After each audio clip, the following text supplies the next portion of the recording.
Olá, meus amores do terceiro ano! Tudo bem com vocês? Eu espero que estejam todos muito bem e preparados para a nossa revisão do terceiro trimestre. Vamos lá? Nós vamos iniciar a nossa revisão com a planificação. Nós aprendemos que as figuras geométricas não planas, elas possuem uma planificação. O que significa isso, prof? Aqui nós temos um prisma de base hexagonal. Observem que ele possui 6 lados, então ele é um prisma de base hexagonal. Aqui nós temos o prisma montado e aqui ao lado nós temos o prisma desmontado, né? Então aqui nós temos a planificação do prisma ao lado. Então observem que nós temos aqui uma base, né, com 6 lados. Aqui nós temos a outra base que forma um hexágono, né? Nós temos aqui 2 hexágonos, então, e nós temos as faces laterais que são formadas por 6 paralelepípedos, certo? Então, ao montar essa planificação, nós vamos obter o prisma de base hexagonal. E agora nós vamos relembrar o cubo e o paralelepípedo. O cubo e o paralelepípedo são duas figuras geométricas não planas que possuem algumas características diferentes. Então, vamos lá. Começando pelo cubo. Primeiro, a prof vai relembrar que as figuras geométricas não planas, elas possuem faces, arestas e vértices. Então, nós temos aqui. As faces são cada lado da minha figura geométrica não plana. Observem aqui, nós temos aqui uma face, outra face, certo? Nós temos várias faces aqui no nosso cubo. As arestas são as linhas, né? Então, cada linha é uma aresta. E as pontinhas, né, que ligam duas arestas são os vértices, ok? Muito bem. Nós podemos observar que o cubo possui todos os lados iguais, com a mesma medida, certo? E o paralelepípedo? E outra coisa que a professora esqueceu de falar. O formato de cada face do cubo é igual a um quadrado, né? Então, o cubo possui todas as faces com o formato de um quadrado. E o paralelepípedo não, é diferente. Nós temos aqui as faces do paralelepípedo, nós temos uma, 2, 3, 4 faces com o formato de um retângulo, certo? E nós temos duas com o formato de um quadrado. Então, essa é uma das diferenças entre o cubo e o paralelepípedo, né? O tamanho das arestas é diferente, né? E das faces. Muito bem. Então, nós relembramos algumas características do cubo e do paralelepípedo. Agora nós vamos relembrar sobre os prismas e as pirâmides. Então, vamos lá. Começando pelos prismas, a prof vai relembrar com vocês aqui o prisma de base triangular. Observem que os prismas possuem duas bases, certo? E as faces laterais. Então, observem que o prisma de base triangular, ele possui as faces laterais com formato retangular, né? O formato de um retângulo, e as suas bases com o formato de um triângulo. Muito bem. Nós temos aqui também o prisma de base pentagonal. Observem ali que ele possui 5 lados, né? Então, prisma de base pentagonal, em que as suas bases têm o formato de um pentágono, duas bases, e as suas faces laterais com o formato de um retângulo. Então, essa é uma característica dos prismas, né? As suas faces laterais têm o formato de um retângulo. Muito bem.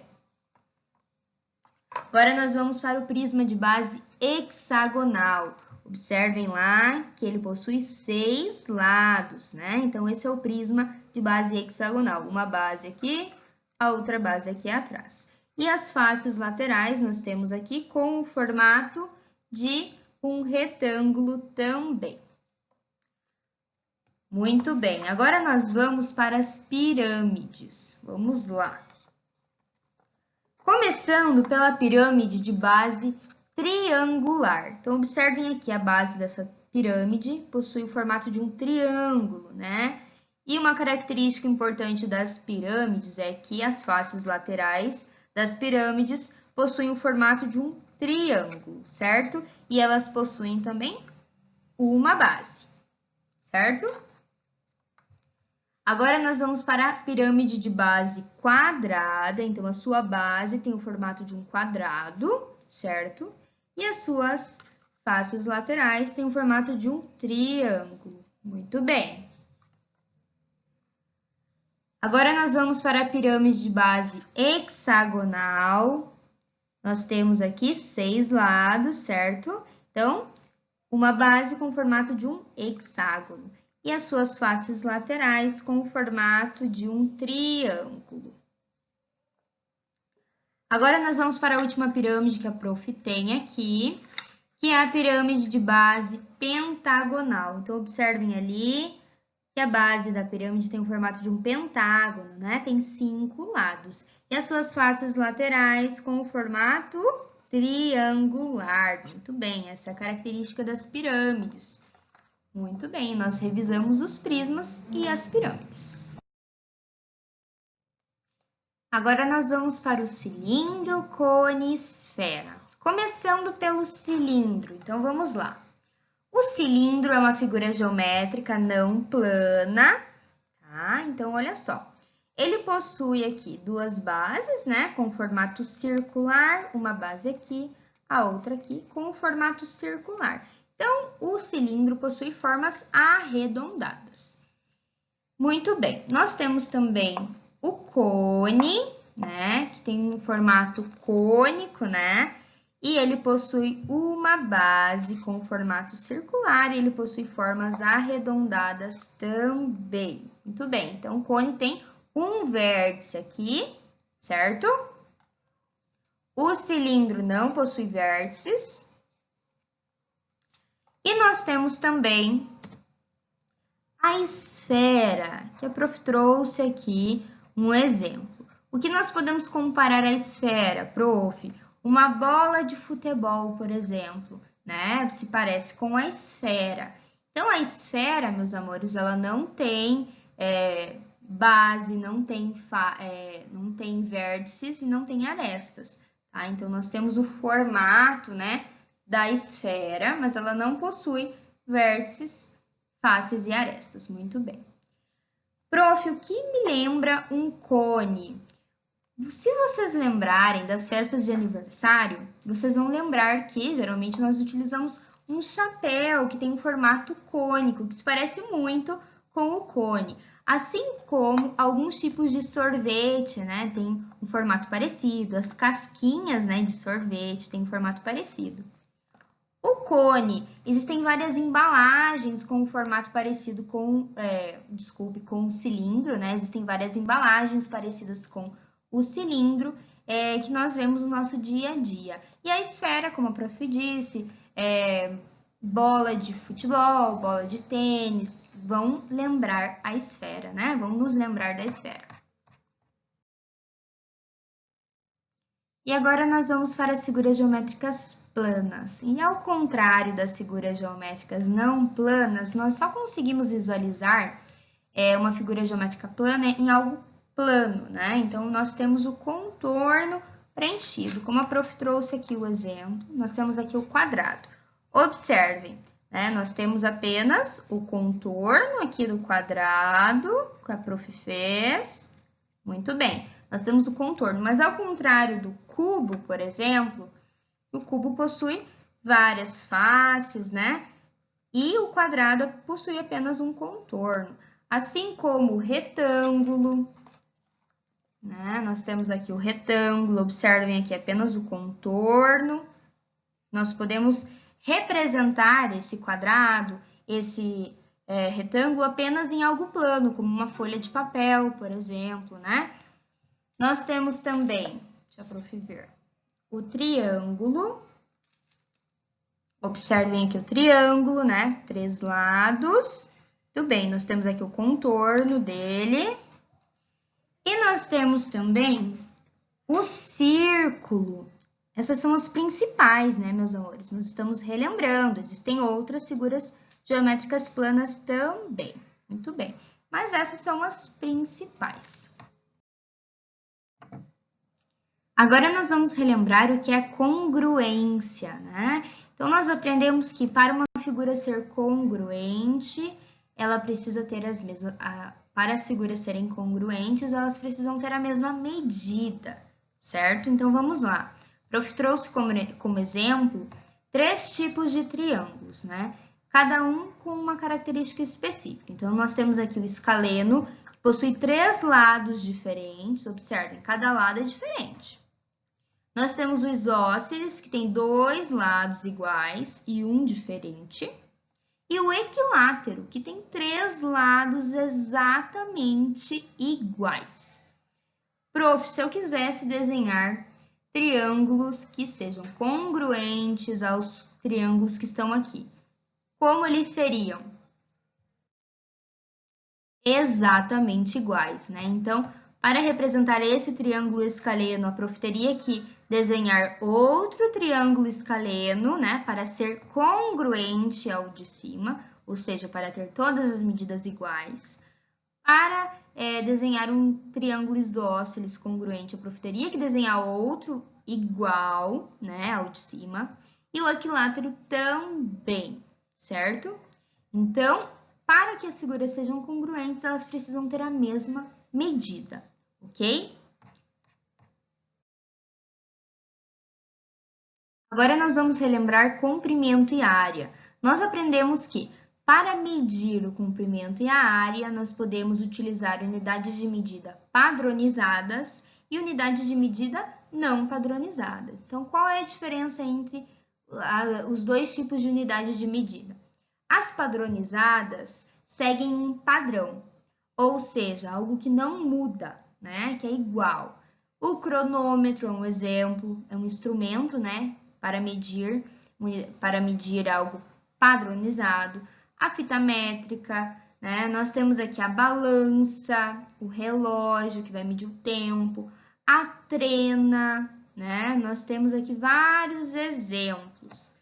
E nós temos também aqui as embalagens que representam. Nós temos uma embalagem que representa 1 litro, a outra 2 litros, 5 litros. Então, essa embalagem está mostrando que ela tem capacidade para 2 litros, essa tem capacidade para 5 litros. Então, as unidades de medida padronizadas seguem um padrão, então elas não mudam, né? Então, elas servem para medir e elas seguem um padrão.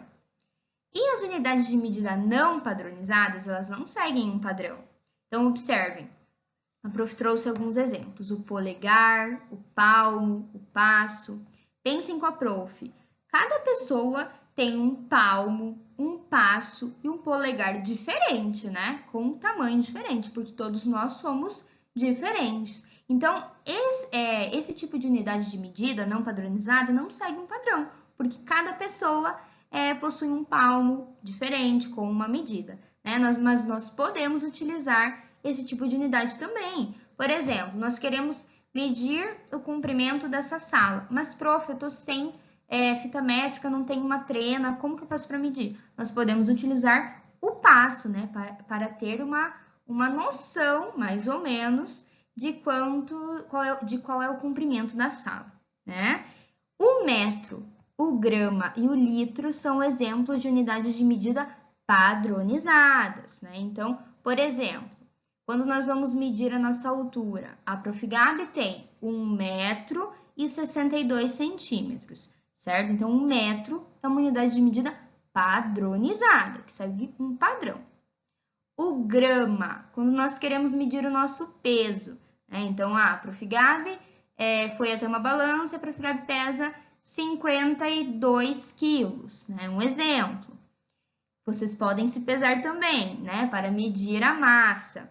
E o litro também é uma unidade de medida padronizada, que vai medir a capacidade dos líquidos, né? Que nós vamos ter. Então, por exemplo, se nós compramos uma garrafinha de suco e na garrafinha está escrito 500 ml. Então, significa que essa garrafinha tem capacidade para 500 ml, meio litro. Né? Então, nós podemos utilizar unidades de medida padronizadas e não padronizadas para medir comprimento e área. Agora nós vamos relembrar as medidas de massa e capacidade. Nós indicamos 1 grama por 1 G, 1 quilograma por 1 kg e 1 tonelada por 1 T. Então, para medir algo tem uma massa pequena, nós vamos utilizar o grama.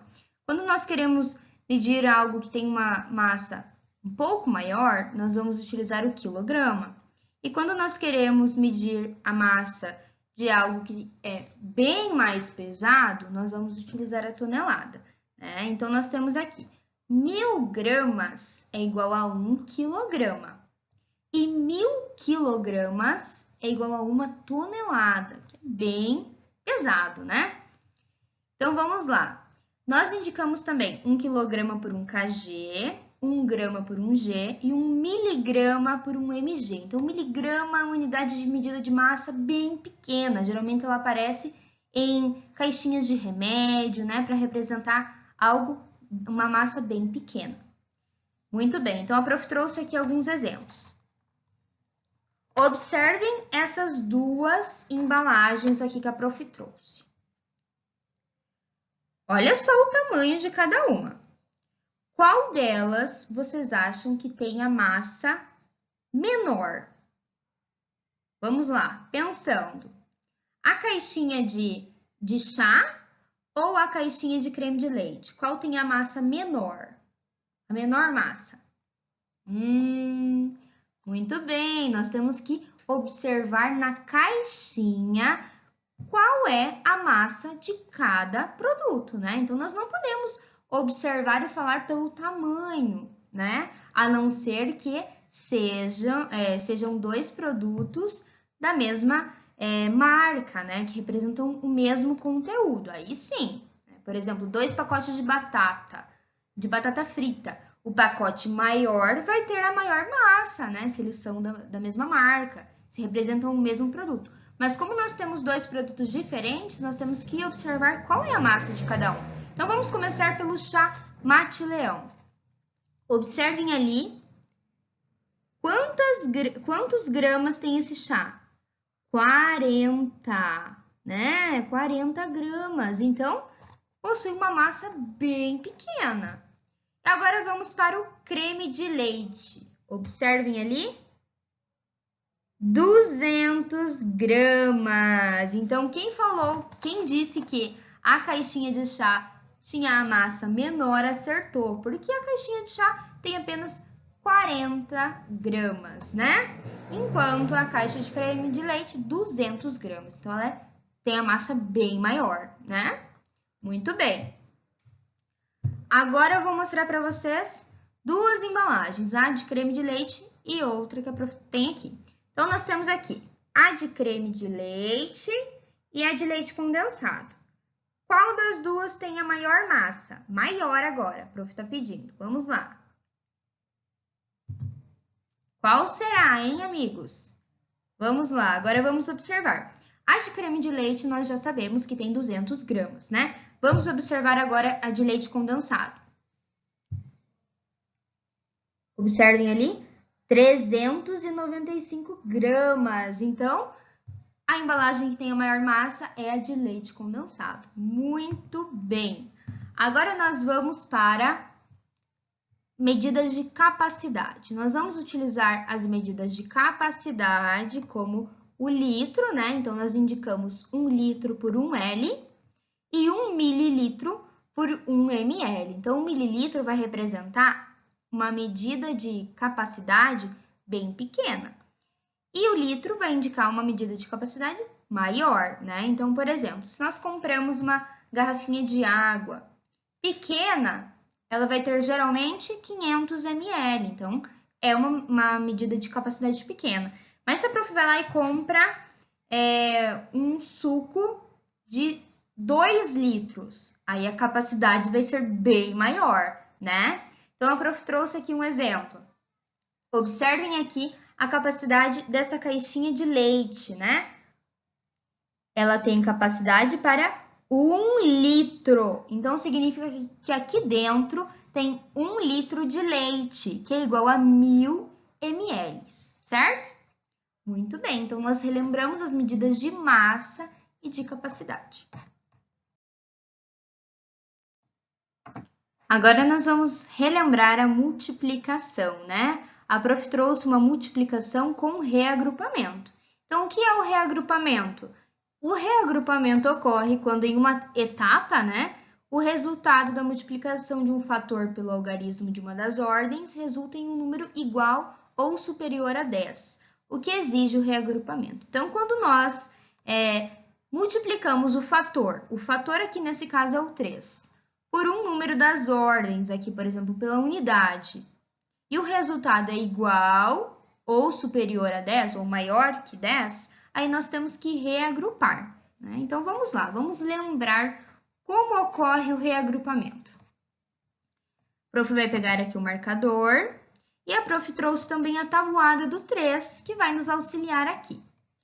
Muito bem, então a multiplicação é a seguinte, 67 vezes 3. Nós vamos iniciar a nossa multiplicação sempre pela direita, né, meus amores? Então, nós vamos começar aqui pela unidade e depois nós vamos para a dezena, certo? Então, vamos lá. 3 vezes o número 7. Quanto é? Vamos observar na tabuada para relembrar?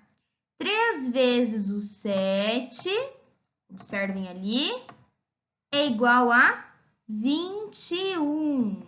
E agora, prof? Eu não posso colocar o 21 ali embaixo, né? Então, o que eu vou fazer?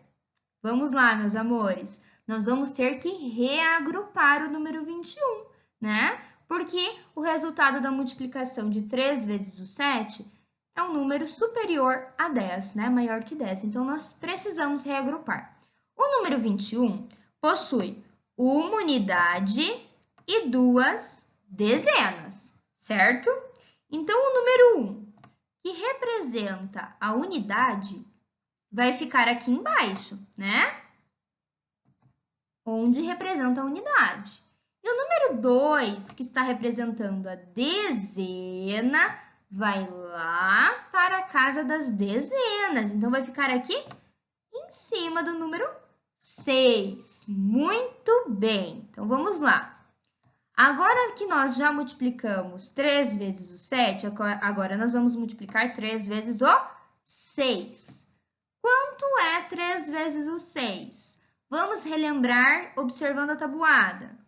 3 vezes o 6 é igual a 18. Muito bem. 18. Mas, prof, e o que nós fazemos com o número 2 que está em cima do 6?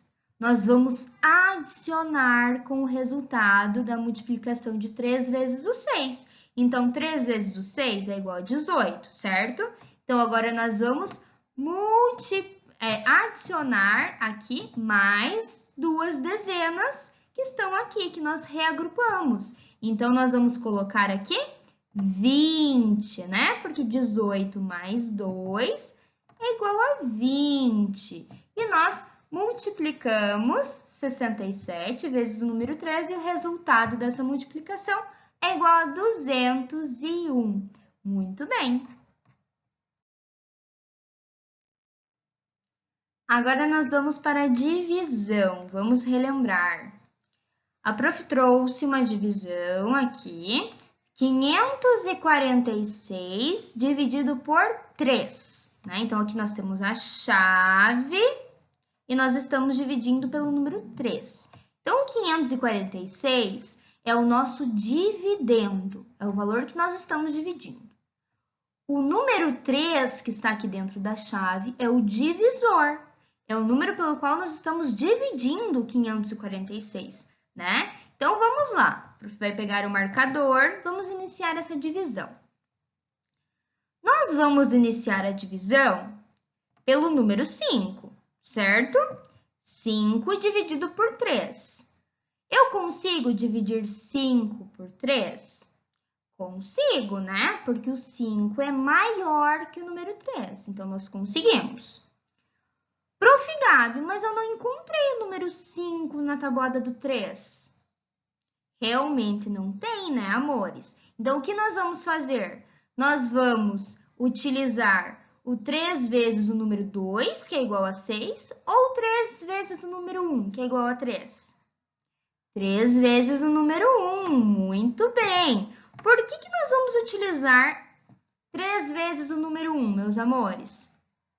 Porque se nós utilizarmos 3 vezes o 2, vai passar. O 6 é um número maior que o 5, né? Então, nós não podemos utilizar 3 vezes o 2. Então, nós vamos utilizar 3 vezes o 1. E nós vamos colocar o 1 aqui embaixo da chave. E 3 vezes o 1 é igual a quanto? 3. Então, nós vamos subtrair menos o número 3. Muito bem. Quanto é 5 menos o 3? 5 menos 3 é igual a 2. Então, nós vamos colocar aqui o número 2. E agora, prof, o que eu faço? Agora, nós temos que dividir o número 4. Então, ele vai ficar aqui do ladinho do número 2. Muito bem, nós formamos o número 24. E agora, prof, 3 vezes qual número é igual a 24? Vamos observar a tabuada? Nós encontramos o 24. 3 vezes quanto que é igual a 24? 3 vezes o 8. Então, nós vamos utilizar aqui. 3 vezes o 8, colocamos aqui embaixo da chave, né? É igual a 24. Então, vamos subtrair aqui. Menos 24. 24 menos 24 é igual a 0, né? 0, 0. E agora? Ainda falta um número para dividir, né? Então, vamos lá. O número 6 vai descer, vai ficar aqui do ladinho do 0. Muito bem. Agora é 6 dividido por 3. 3 vezes qual número é igual a 6? Agora sim nós vamos utilizar 3 vezes o 2, né, amores? Então, 3 vezes o 2 é igual a 6. Então, nós vamos subtrair aqui, menos o 6, que é igual a 0. Muito bem. E nós descobrimos qual é o quociente da nossa divisão, qual é o resultado, né? O 182 é o nosso quociente. E qual é o resto, prof?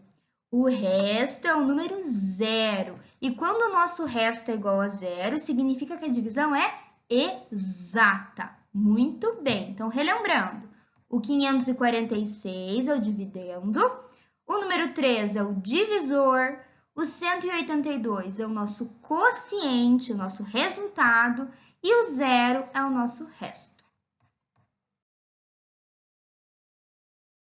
Por hoje é só, meus amores. Eu espero que vocês tenham gostado da nossa aula de hoje, da nossa revisão. Qualquer dúvida, procurem as profs e não esqueçam de realizar a atividade. E até a próxima aula. Um grande beijo e fiquem bem!